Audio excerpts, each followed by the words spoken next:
How did a once introverted programmer go from coding in a cubicle to leading an iconic American brand? Well, that's exactly what Omaha Steaks CEO Nate Rempe did.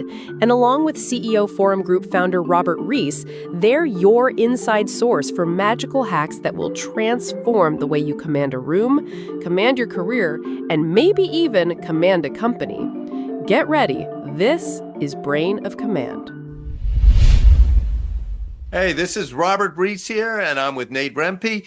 Of all of the 11 leadership hacks that Nate's created, this is the one that I've used more than any in my whole career. And this is your network defines you. Why it's so important, I have found my whole career has been built on this third-party endorsements. Generally, if you have people who love what you do and another person knows them, this is one of the most important things.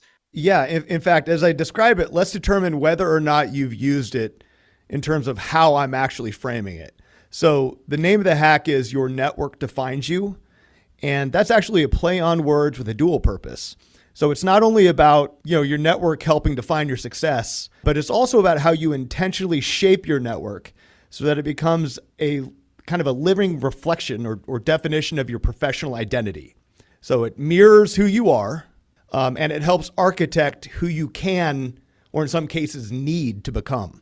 And that's why this matters as a hack and why it's one of the 11, because it's a shift away from just networking and, to kind of use an IT term, to network architecture. You need to consciously engineer who surrounds you so that your influence and insight expand in every kind of right direction that you need given where you're at in your career or where you might be working at your job. And thank you. That is a great distinction. And there's really the double entendre in here. It's a lot deeper than most people know. When we talk about our special guest today, she operates as EY's Global Entrepreneurship Leader. She oversees the entire process of that in 90 countries. So, Stasia, talk about what you believe networking is here.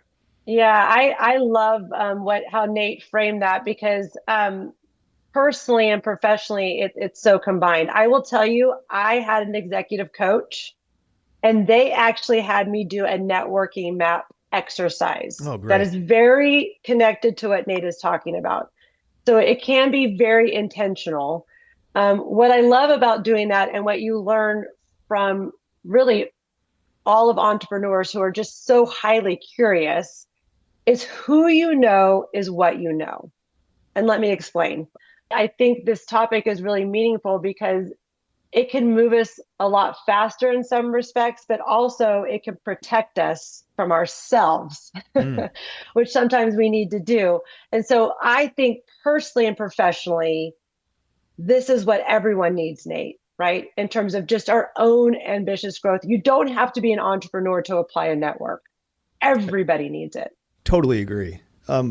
Let's riff off that map idea. So, thinking of myself, like my network formed by accident for a large portion of my, sort of represented by the stack of business cards that I would just kind of collect over time. A lot of people think that just kind of continuing that is an acceptable way to build that network. But from your experience, Stasia, talk to us about tips that can help listeners do that self-assessment that you might have done with your coach when you're looking at that map, because it's not just to know the landmarks on the map, but it's to know that they're guiding you in the right direction, having the right individuals in your network. Can you take our listeners through that process?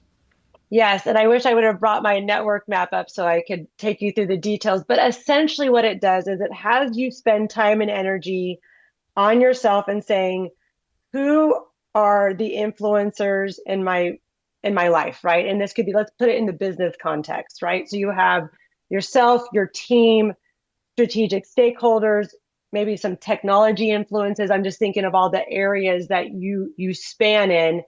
Plus, we know for chief executive officers and entrepreneurs, there are networks to support you. So I mentioned executive coaches or entrepreneurship networks and communities that you can be part of exactly for this. So like the EO. mapping, like EO, for EO, example. Yeah. like YPO, like, Mhm. look at the executive education programs at Harvard, Stanford, Oxford. They're all doing it because they know there needs to be a network or sounding board. You can call it many things for thinking, for ideating, for experimenting. So what I love about, and I did it in Excel, but what I loved about it is it allowed you to spend the time to really think about those types of networking relationships and really where you're at with them. And what was surprising to me is I was spending a lot of time with certain stakeholders that weren't really even in the field, right, where the energy needs to be spent. So it allows you to say, okay, if this is my networking map I want to care for, where do I have really solid relationships that are just easy to keep going back to versus the ones I actually need to care for? And that even includes some of the people, Nate, I'm sure you've done this. You have been there for somebody and you're like, wait a minute, I probably need to go back to them to see, well, how can I reciprocate? Oh my Right. gosh, yes. Right. And so your Absolutely. network, when you actually spend time and look at all of these beautiful contributors to your life and business, who do you need to go back and say thank you to? Who do you need to go back and say, hey, you really helped me through this. How can I help you? Because that's how that cycle, this is a vicious cycle. And this is why I say that it becomes who you know is what you know, because it's constant. It's just constantly fueling itself. You said something there. I was going to actually ask you a question about how you can do what you said, which is reciprocate in your network, because, these are the people that are talking about you when you're not in the room. Right. And so like, how do you influence that? And I think it's exactly what you said, which is you have to give as much as you take in any network you have. So identifying the people that are in your network, they belong in your network for these reasons. Not only how can you take value from them, but how can you give value back, such that you're a sort of a steward of the health of your network. And then the net result is, you're getting kind of glowing reviews, right? As people are describing you as a person when you're not there. Absolutely. I also think, and maybe this is a question for you as we think about this together, everyone has something to contribute, but we can't listen and spend time and energy with everybody. But there are these surprising contributions. So I met with a Croatia entrepreneur just this morning. I have no idea what I'm going to learn from this person. Right.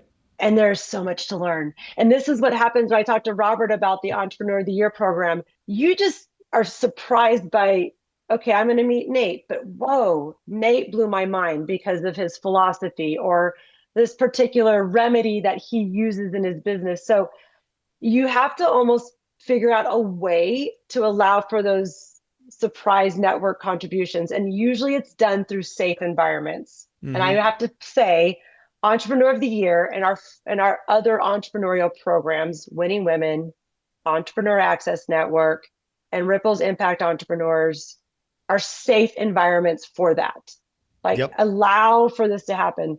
And as you mentioned, like EO and YPO, those are other ways to do it. So I think, let me ask you, how do you allow for these surprising contributors that may be worth a spot in your network map? I will tell you, I think it's most comfortable to invite people or have a relationship with in your network.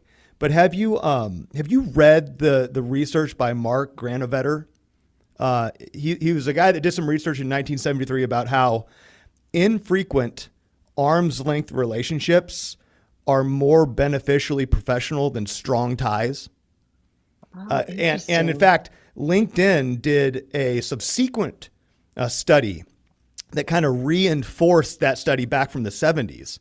And I think it's really interesting that, members of your network that happen to be a far distance from you in terms of sort of the 6 degrees of separation, the farther away they are from you, arguably the more value they have to your network because they have such different experiences. Yes. And so I have made a conscious effort not to take the comfortable route in my network architecture, rather to really push myself to meet new people, to do podcasts like this. We would have never met, if I didn't put myself out there like this. And so my network makeup is hardly any of the people that I knew from my past. It's all people that are connected with me in ways that maybe aren't inherently one place removed from my personal relationships, for example. So that's my answer to your question. To actively get that arm's length, infrequent touch relationship into your network.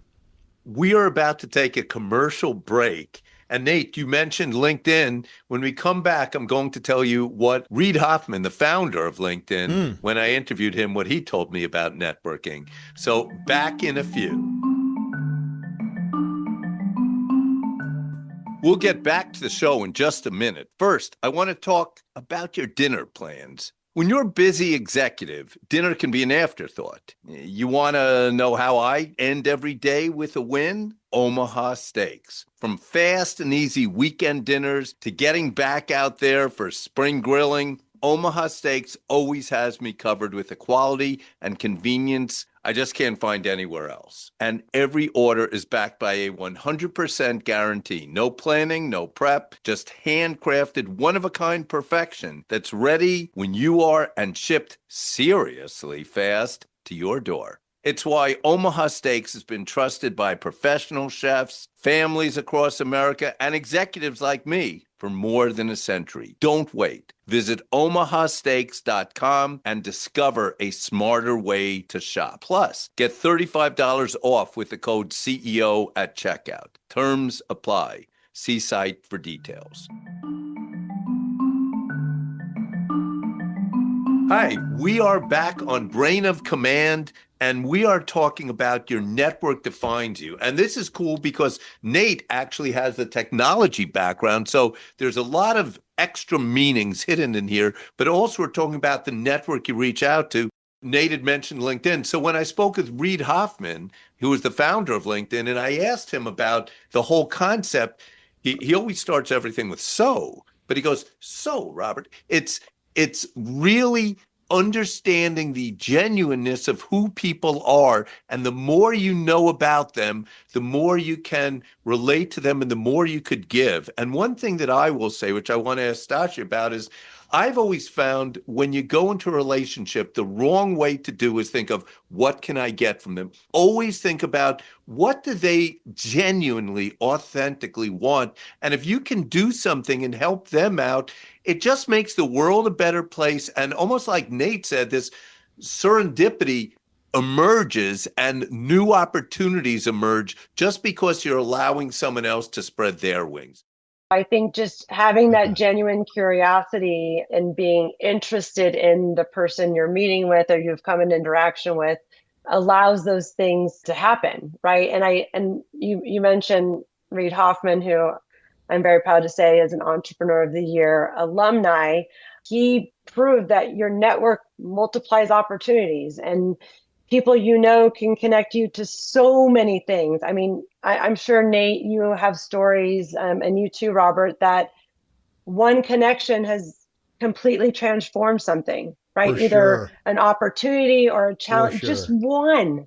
It's funny because, everyone knows that person that when you're talking to them, you feel like they're just waiting for you to stop talking so they can start talking again. Don't be that person to your network.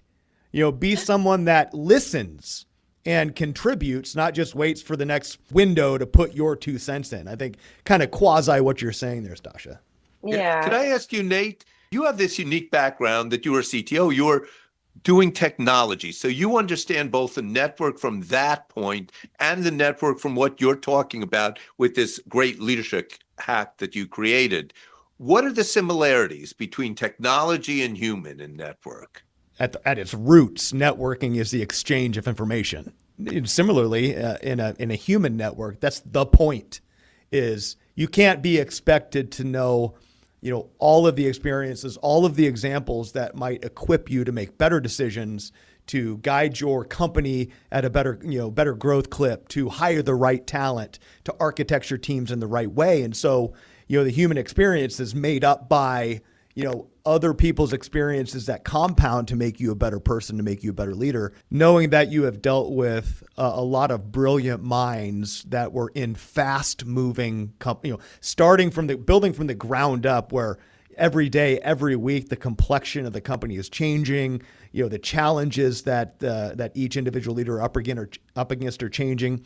How, as an entrepreneur, do you become self-aware that your network needs to change, or that the complexion of the network needs? I think of a network as a map and a mirror.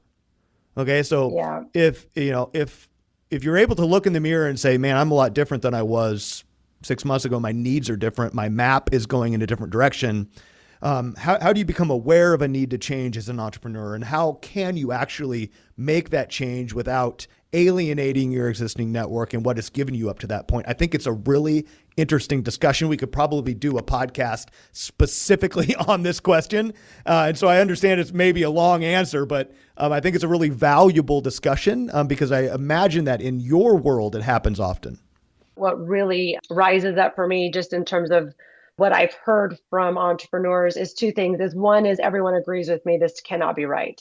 I don't need kindness, I need honesty, right? Yes. Like, I'm not getting what I need out of this.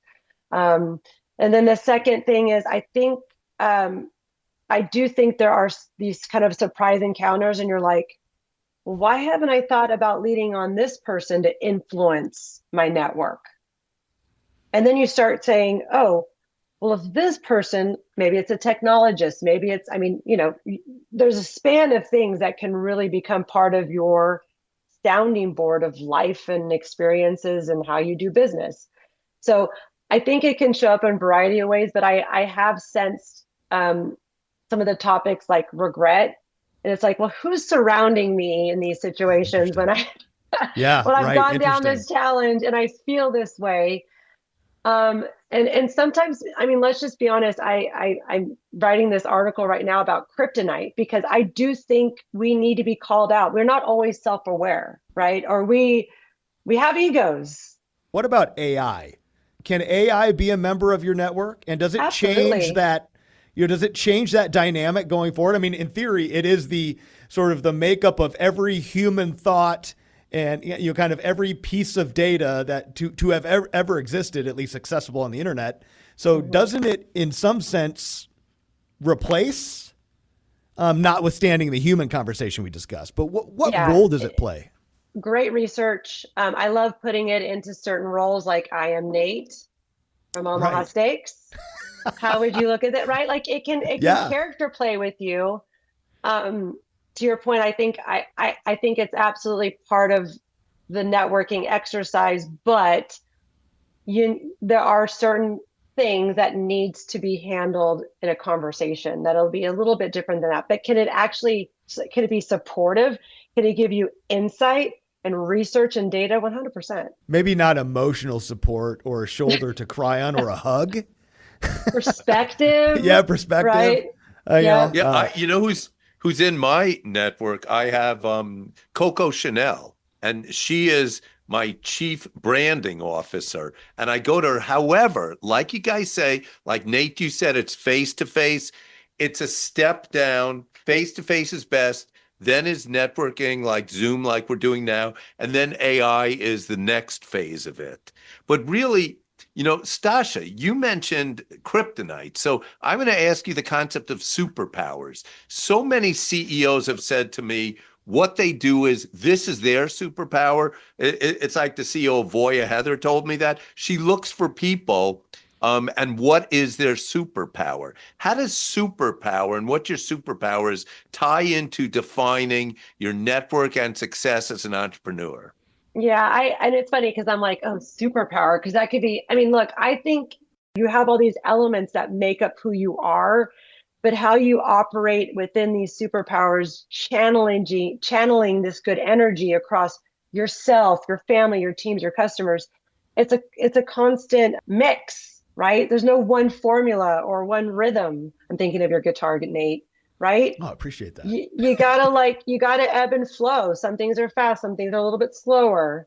So I think just kind of meeting people in the middle and knowing where you're at. That's why I think spending that time and energy to map things out for yourself.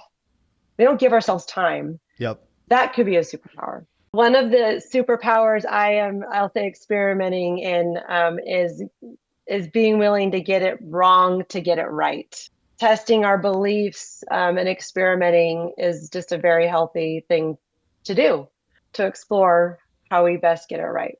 Yeah, and on that, I want to thank you both. What a great, vibrant conversation about your network defines you. I remember there was this 96-year-old guy, Henry Baker, the top real estate salesman in the world. And I was 22. I'm in his office. I said, "What's the key to business?" He goes, "Never burn a bridge."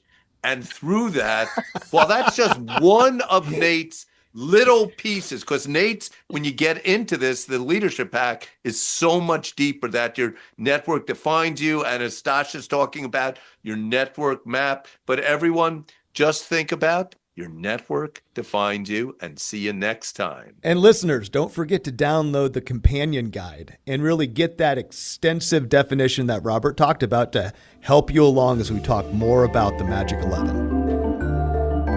It's hard to overstate the value of a strong network.